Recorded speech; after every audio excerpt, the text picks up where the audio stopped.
Hey viewers, I've been in the dating coaching scene for over a decade now, and there's one thing I can tell you for sure. Certain nationalities definitely struggle more with dating than others. In fact, you don't need to take my word for it. OkCupid founder Christian Rudder lays the statistics from his online dating website out in his new book, Dataclysm. The truth is that certain nationalities are simply voted as less desirable than others. So that settles it, right? Evidently, both men and women are racist when it comes to dating, and the data backs it up. Well, actually, while the data is correct, it's quite misleading. While there are definitely a few racist people out there in the world, they are fortunately a very small minority. The real problem at play is one of cultural clash impacting our dating preferences. To illustrate this effect at play, I'll tell you about two students I took in 2012 in the same class together. They were both of African descent, but one was from an upper middle class UK background, while the other grew up as a poor kid in a poor, predominantly black neighborhood in the USA. Now, both these men were just as black as each other, but the man from the UK had a much easier time meeting women than the man from the USA. I see examples like this every week of my life, and they clearly show why race itself is not the problem in dating. Low socioeconomic, predominantly black communities in the USA tend to have a very strong cultural identity, which is vastly different to most other cultures. This means that the way people joke, the way people romantically engage with others, people's expectations for how men and women should behave when dating, and people's way of resolving conflict is completely different.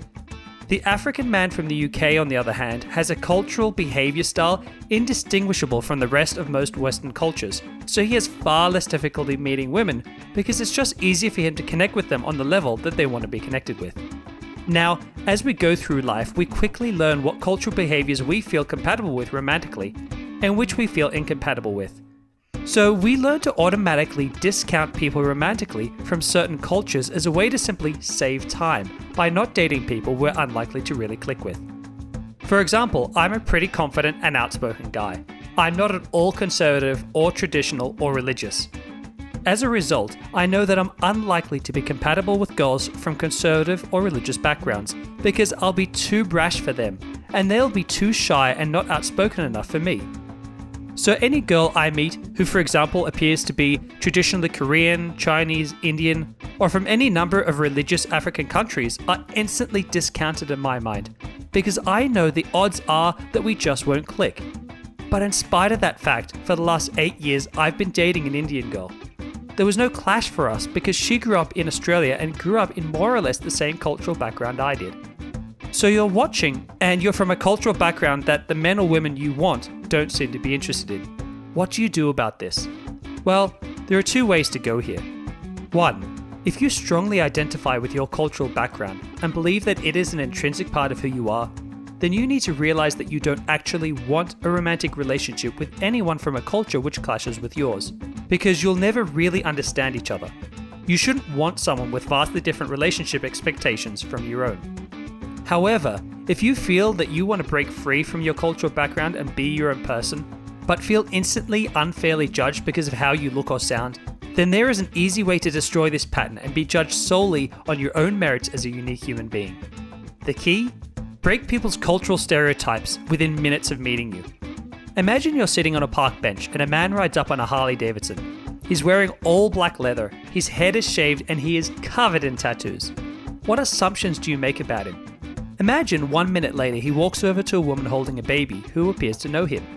He gives her a big hug, and the woman hands the baby to him, and he immediately starts nurturing the young child, talking to it in a baby voice and giving it a lot of affection. Do you notice that you now instantly drop all previously held notions of what this man would be like as a person? The trick here was that he did something which completely flew in the face of your previously held notions for men like him. So you suddenly drop the stereotype and begin assessing him completely anew. You can do the exact same thing yourself. You simply need to ask yourself, what do people assume about me and my culture when they first meet me? What can I do or say, or how could I dress that would completely shatter those stereotypes? If you achieve that, your race and cultural background will stop getting in your way, and instead people will see you for who you really are as a person. So while most men and women aren't really racist, it is quite natural to avoid certain cultures because you feel you won't get along romantically. The good news is that it's really easy to break a person's stereotype. and give yourself a chance to shine as an individual. I know this is a conversational topic for many, so please go ahead and put your comments below. Don't forget to like this video and share it with someone you know who needs to see it. Hey guys, do you get frustrated approaching women and then getting rejected? I'd like to invite you to my free 12-video training series where I'm going to show you how to make such an amazing first impression before you even say a word that rejection will soon become a thing of the past. See that button down there? Don't procrastinate anymore. Go ahead and click on it, and I look forward to working with you.